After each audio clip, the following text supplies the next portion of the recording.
The only thing we have to fear is fear itself.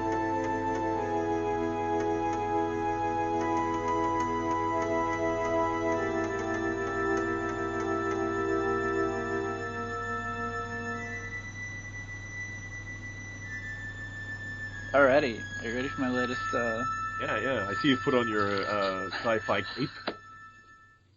It's my intergalactic poncho. Yeah. Dear. I haven't had anyone wearing a cape yet. I gotta put a cape in my story. I've got plenty of jumpsuits. I think that's the standard. Yeah. Except I was looking up science fiction outfits, and there's a lot of like mini skirt, like mini dresses, I guess. Yeah, well, that would suit you, I don't know what this term is. I should, yeah, I think I will. Fictional tales of scientific adventure. Yes.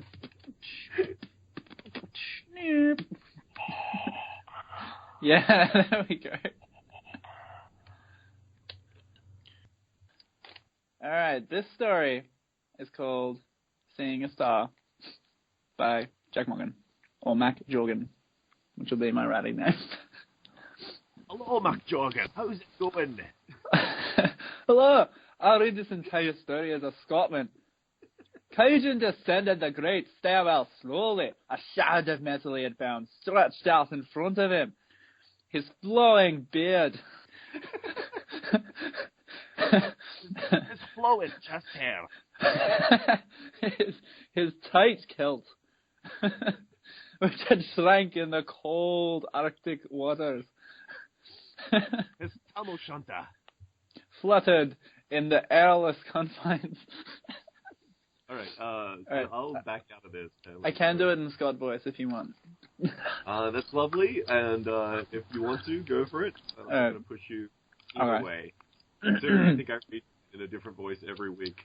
Like, yeah. Sometimes my characters are from Hogwarts. Sometimes my characters are from Australia. That's okay. I think my next one will be about Scottish space travelers. Okay, where we left off. One of our heroes woke up after being almost murdered by a giant tentacly sea beast. A living tree. Ding, ding, ding, ding, ding. We'll both get one of those bells.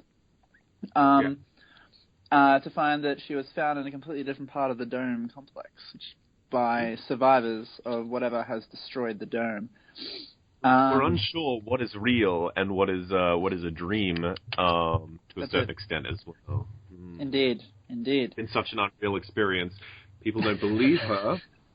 I'm exactly. Sorry, I'll let you, no, let you tell the story. You can be the...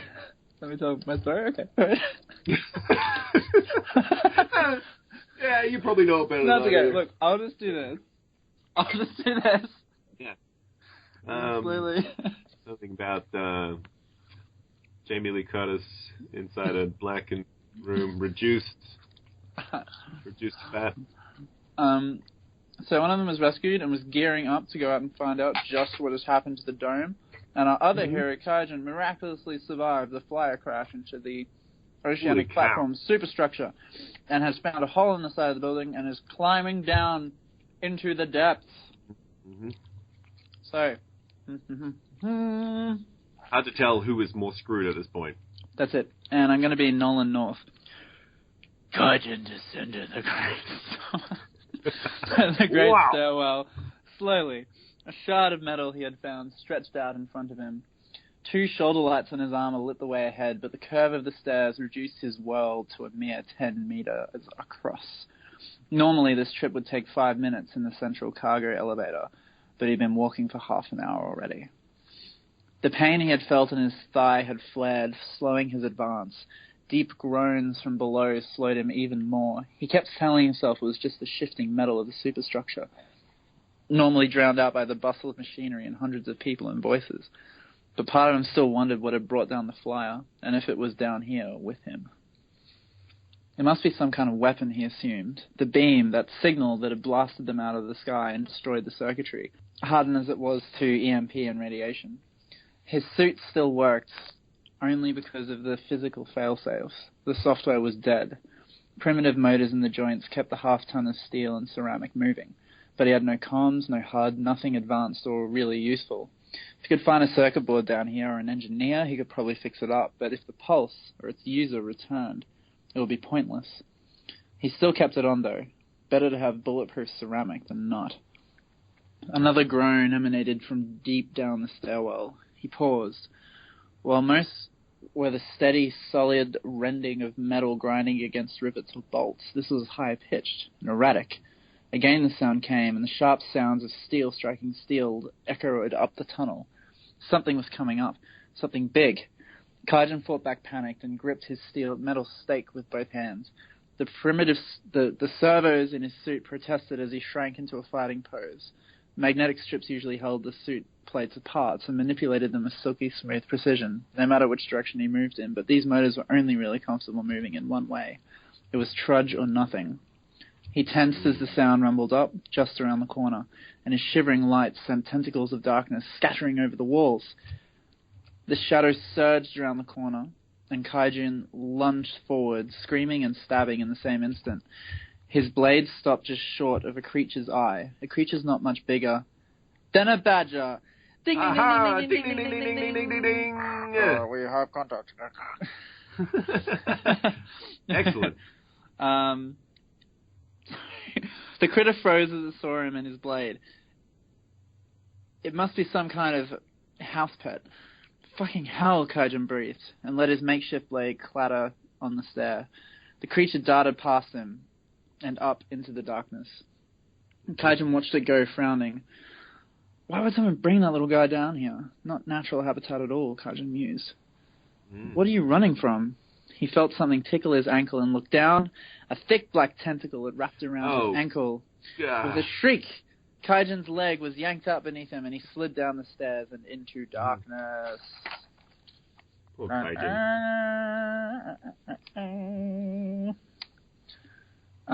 Meanwhile, Yuna met the doctor and what remained of Oceanic's guard at an airlock leading to the rest of the colony. The safe zone was only a couple of linked buildings, reinforced as they were by virtue of the old stone used in their construction. The doctor passed Yuna a gun and loaded her own. They all pulled on their masks, oxygen supply tanks strapped to their thighs. The others wore steel boots and plates on their backs to weigh them down in the water. Yuna didn't need to. The weight of her cybernetics would keep her glued to the seafloor, even in the water outside. Are you sure about this, Inspector? The doctor asked, her voice crackling over the radio. Yuna nodded, and then addressed the guards. Be quick, stay quiet, alert any sightings. If we're attacked, shoot while you retreat to the safe zones we established. Got it? The guards nodded, as did the doctor. Okay, let's move, Yuna said. She turned and hit the airlock button. The inner door cycled shut behind them, and a hissing sound sucked all the air from the chamber. A green light came on, and Yuna hit the button for the outer door. Cold water surged in, pushing them all towards the inner door. Yuna held firm, feeling her cyber joints heating from the strain. Soon they were completely underwater, the dark expanse of the flooded oceanic city lying waiting for them. Anyway, Yuna motioned for them to follow, and they moved out into the void. Yuna had completed low and zero-gravity maneuver training, so the slightly bounding walk required in the water came easily to her. The guard were trained for underwater too, so they acclimatized quickly. The doctor, however, was not so sure on her feet and kept falling and sliding into walls and buildings. Yuna ground her teeth. Having almost died in a capsizing nuclear submarine, she was hurting all over. But even then, she was managing to maneuver properly. She'd forgotten what working with civilians was like. A voice crackled over the radio. Contact. Where? Yuna replied. The guard to her right pointed towards the center of the dome city, and Yuna spotted a ripple of movement. She raised her gun, but then lowered the sight. It's light, she said. Waves of purple light were undulating across the end of the street, swirling in patterns like moonlight on a bank of fog. Ding, ding, ding! The slowly churning water split the light into veins of color that strobed against the curving buildings opposite. Scraps and bits of detritus were slowly rolling across the empty streets towards the source. The source was in the center of the city, around the corner. Yuna motioned to the others, and her eyes met the doctor's. Let's go, she said, and walked towards the light. Una reached the curve of a corner building and waited for the guards to rack up behind her. She peeked quickly around the corner, and her eyes shot wide. In the center of the city square, in the shadow of a great civics building, was a great purple orb of fire slowly rotating, its lowest curve digging into the ground. Darker and lighter shades of color rippled across its surface, causing the waving bands of light. Great struts and shards of steel glass lay around the square, and high above, the dome was cracked open, as if the star had fallen straight through it. Yet a surging tide of water around the bottom of the sphere was sucking in water like a whirlpool. As she watched, a shuddering rumble shook the ground. Una spotted movement on the far side of the square, and dialed in her optic implants. The creature was there, or one of them, a gibbering black mass covered in tentacles, dragging something behind it. A body, with a tentacle wrapped around its foot, and another planted firmly over the mouth. A body with a white cloak and hard casings of ceramic armor. God, she hissed and spun her head to the others. Safety's off. One of them has an agent.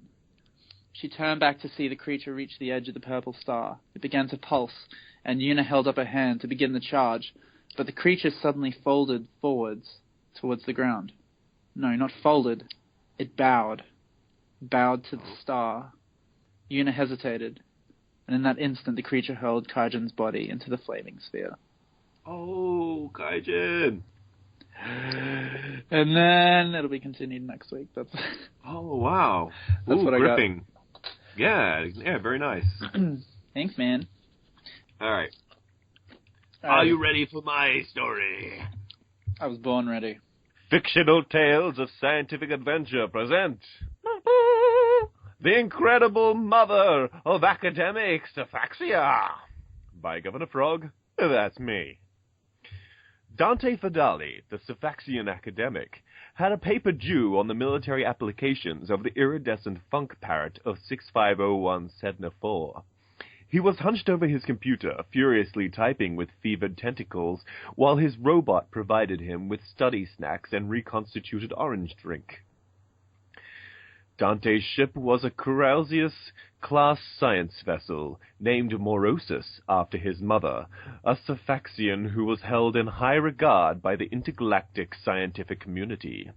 The Morosis was a spaceship the size of a large house, with comfortable living quarters, a beautiful observation deck, an elevated bridge, and a pair of propulsor membranes that carried it through space. 2 humanoid womanoids were traveling with Dante, with orders not to bother him while he worked on his paper. Their names were Sally Vanderkoel and Genevieve Ellis.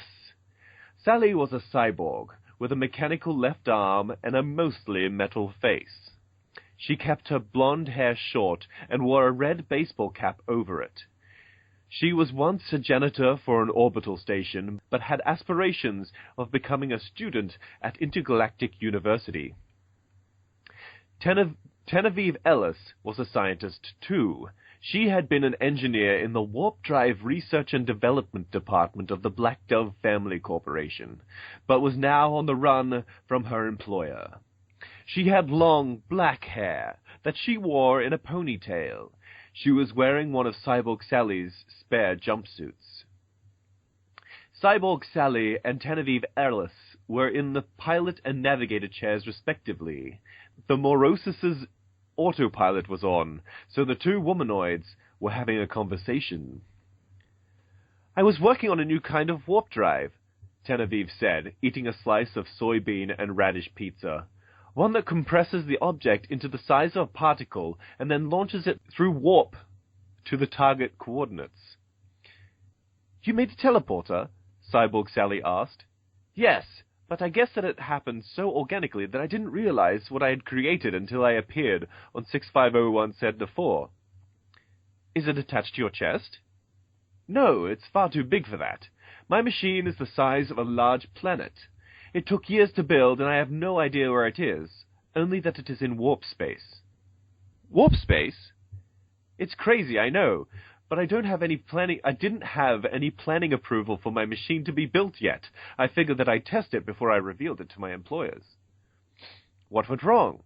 "Well, it was supposed to target the coffee cup that I was holding, but the darn machine latched onto me with its infra-dimensional laser hooks, and before I could stop it, it compressed and launched me to 6501 Sedna 4. The controller pad that I had in my other hand was destroyed in the launch. The mug is fine. I left it in the jungle where I landed. Meanwhile, back on 6501 Sedna 4, a mug that read, "I love Space Mondays," glowed faintly blue in the blasted clearing. A sparkling blue glowing fog, ding ding ding ding ding ding ding ding ding, hovered over the clearing above it, and the evening call of the iridescent funk parrot rang out in the air. Bow, bow, bow, bow. That's probably what it sounds like. A pair of silver moon boots came walking through the blue fog and stopped at the mug. They were being worn by a man in a spacesuit, complete with a space helmet. The visor was gold and mirror reflective. He took a photo of the mug lying in the dirt with his data slate, and then bent to pick it up with a silver-gloved hand. He held it up to his visor for visual examination. On his shoulder was an insignia of a green star with white wings in a red heart. He put the mug in a containment capsule with the same insignia on it. Back on the Morosis, the communicator terminal was lighting up. "Who could be calling us?" Genevieve said. "It looks like another ship is hailing us," Cyborg Sally said. She checked the signature of the call. It was a ship called the CCSV Proximus, which I'll probably pronounce as Proximus from now on. "That's Professor Morosa Fadali's ship," she declared. "Dante's mother? But I thought that he cancelled dinner with her," Genevieve said. The communicator terminal continued to beep and flash. "We'd better let her dock with us. She won't like to be kept waiting," Cyborg Sally said. She lifted the receiver unit and flicked a green switch. "Hello, this is Professor Morosa Fadali of the CCSV Proximus," came a voice, like Dante's, over the communicator. "Requesting docking privilege for the purpose of eating pizza with my son." This is intern Sally Vanderkoel of the CCSV Morosis, reading you loud and clear. "Go right ahead and dock, Professor. We'll meet you on the dock," Cyborg Sally said, flicking some more switches and turning a dial.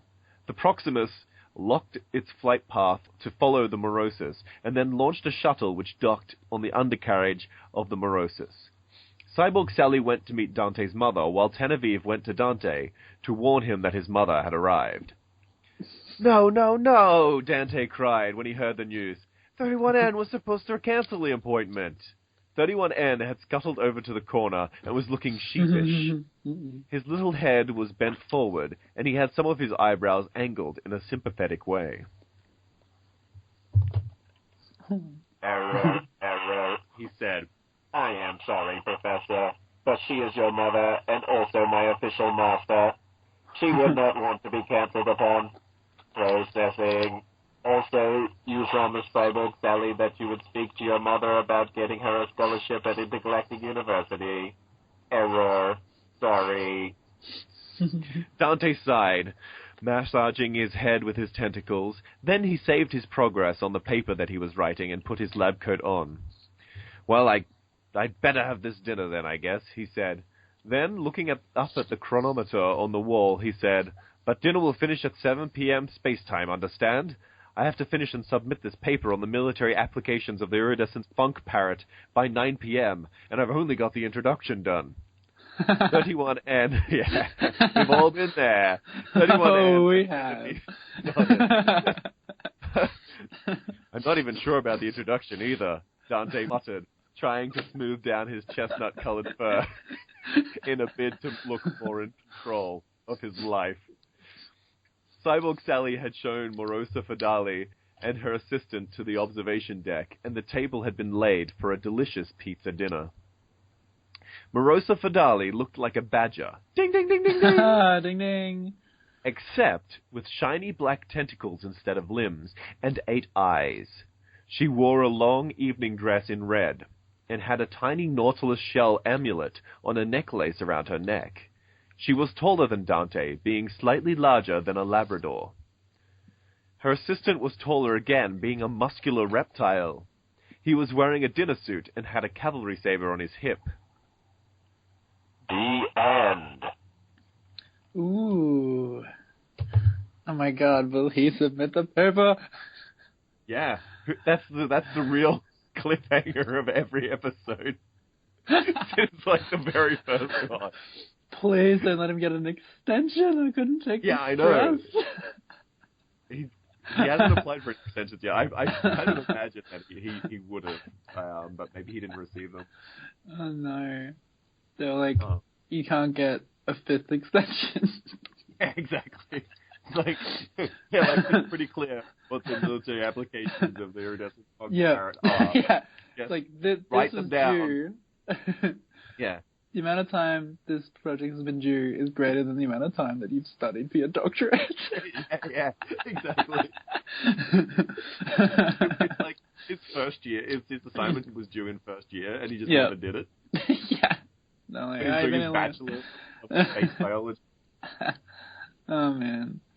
This whole series of stories is just an analogy for my academic life. We're going off on space adventures with dames from space.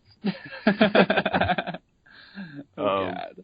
I don't know. Reading it again, it actually feels a bit better. But when I was writing it, I was kind of like, I gotta get through this the bit because I was like, I want it that his mum still shows up. Yeah. And this is all sort of showing that, like in the first episode, he sort of comes across as this person that's got like, I got the easy life. And I just sort of relax and drink space tequila. I don't have to do any, like, I'm just in control of my life. Space uni, yeah. And he's like, it's easy. I just got to submit this paper by 9, and I just got a pizza lunch and a pizza dinner to do. And then like the pizza dinner's the one he doesn't want to do, and then he gets put on this adventure, and it's just like. But I got us. All right, we're gonna go off, and we're gonna run from this major corporation. But I have to get my assignment done. All right, we'll do that thing. But then I have to knuckle down and do this. All right, nobody come in and bother me. 31N, you come in and you serve me snacks because I'm gonna need those. Bunker down. I'm gonna study, and I don't want to be thinking about food. Let's run for our lives. But then seriously, guys, I have to start on my references. We're all going to take new identities, but I have to get this paper in. Otherwise, my ass is grass. Oh, man. Oh, that's good, yeah. Well, if we were sort of reading this, like, you know, all at once, all the stories at once, you know, this would just be a couple of pages. Yeah, that's true. It's only 3 pages of Yeah. And on that note, I was like, am I rushing this too much? No. Like, because my real strength, I feel, as a writer, is in my description. And I probably should have been putting more of that in. I did a really good fantasy one Sunday. Oh, yeah. Are the words like womanoid? Because that's my favorite word so far. I love that. I did that. I was like, humanoid, womanoid. Humanoid women. And then I was like, oid. Because I keep calling humans humanoids just because I'm like, that's that. I gotta do science fiction. Yeah. Womanoid. Yeah. Womanoid. That's so good. Because I also want to keep impressing upon people that cyborgs aren't full people. Because I'm making the whole thing about people that respect robots in this world kind of thing and stuff like that. Oh, okay, yeah. Oh, yeah. Yeah, because I thought the whole time I was like, oh, poor 31N. The other thing is, though, that I don't think the 3 laws of robotics actually exist, but... No. Oh. Isaac's law. We'll see. No. Isaac. Then it's keeping like, robots, don't be so stupid, you can't rebel. Yeah. And the robot's like, oh, okay. yeah. Maybe the cyborgs will show them the way. So I would love to have like a little like action figure of 31. Yeah, 31N. Could be done. That would be awesome. Like little tentacles, and he's like got these tentacles, and he's got like a pizza. And... Yeah. Or like and he's got like the I keep remembering I've made him have like it looks like a crazy hairstyle, but it's all like antennas that have been retrofitted to his robot skull. That's just so good. And he's got like a bunch of eyebrows just because I was like, how's this robot going to express emotion? And he's got like, and some of them work and some of them don't. Oh yeah, because he only puts some of them in a sympathetic. Yeah. So good. All right, the new prompt. So yes, prompts. Okay, yeah, the first one is an emotion. Yeah. And I got inquisitive. Oh, okay. Inquisitive. Mm-hmm.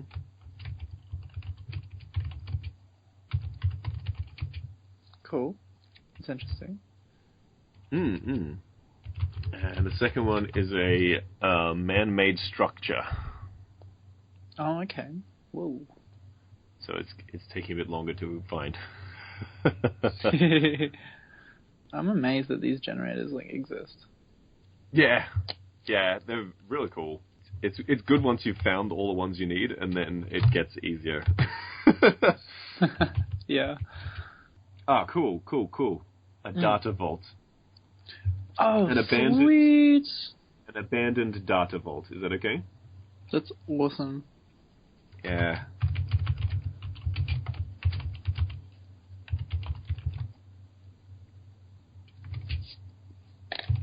Don John has never steered me wrong.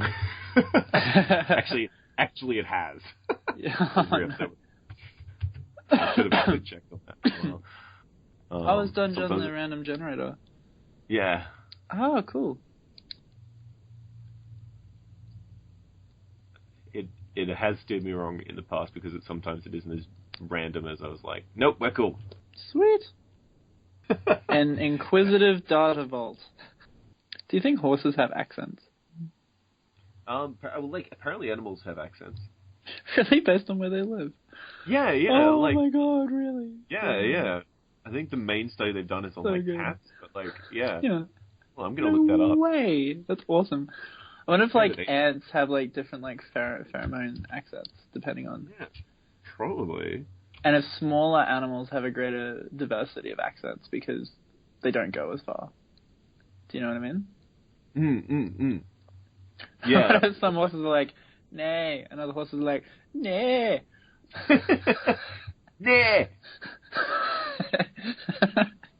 Do animals speak regional language? If I emigrated from South Africa to South America and I took my family dog with me, would his bark be understood by South American dogs?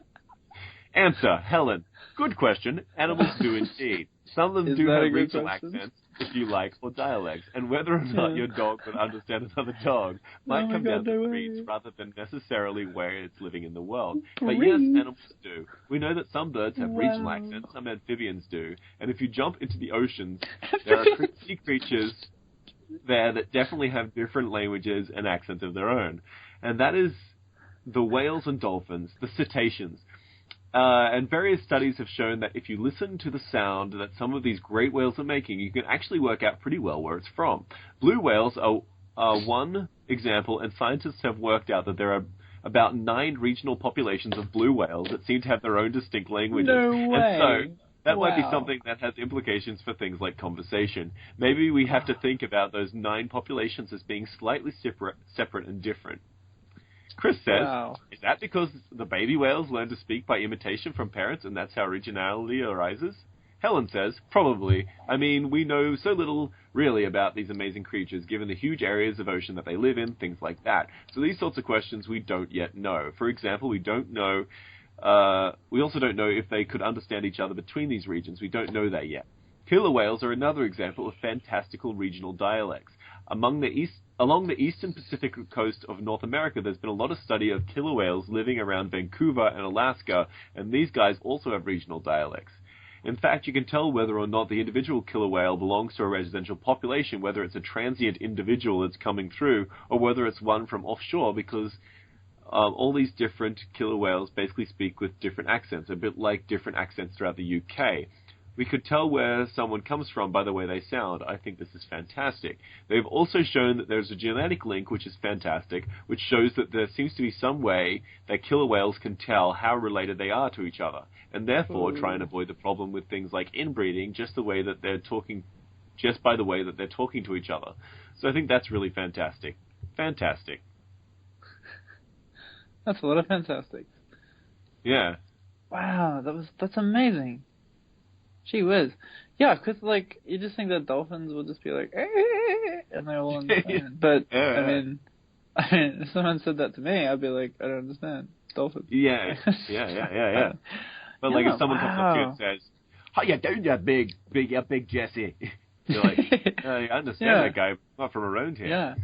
Oh wow! Imagine if imagine this so the sort of like there's common sort of things with different accents based on the region of the world you're in, right? Like I imagine what if here's two what ifs. What if temperature in some way determines the characteristics of an accent?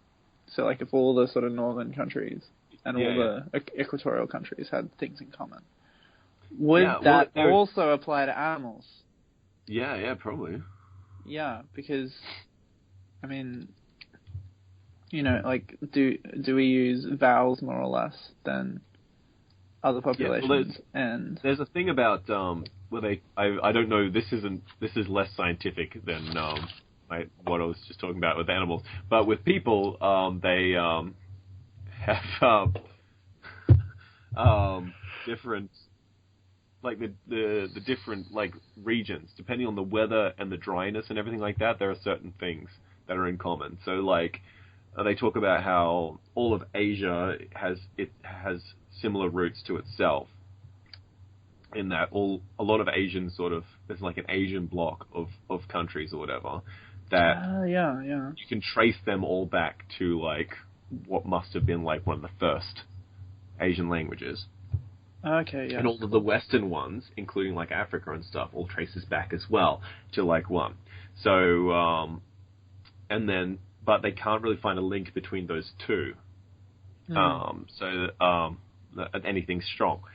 But then there's this thing about there's certain parallels of language evolution, which are people in colder countries. The reason they talk the way they do, it's usually quite fast and stuff like that, is because they don't breathe as much or whatever because of the cold air or something. They talk in a way that maximizes the use of what they have available to do that. And then people in hotter countries talk slower and with more of that stuff. So yeah. Yeah, well that's exactly what I was talking about. That's awesome. Yeah. Ah, sweet. Okay.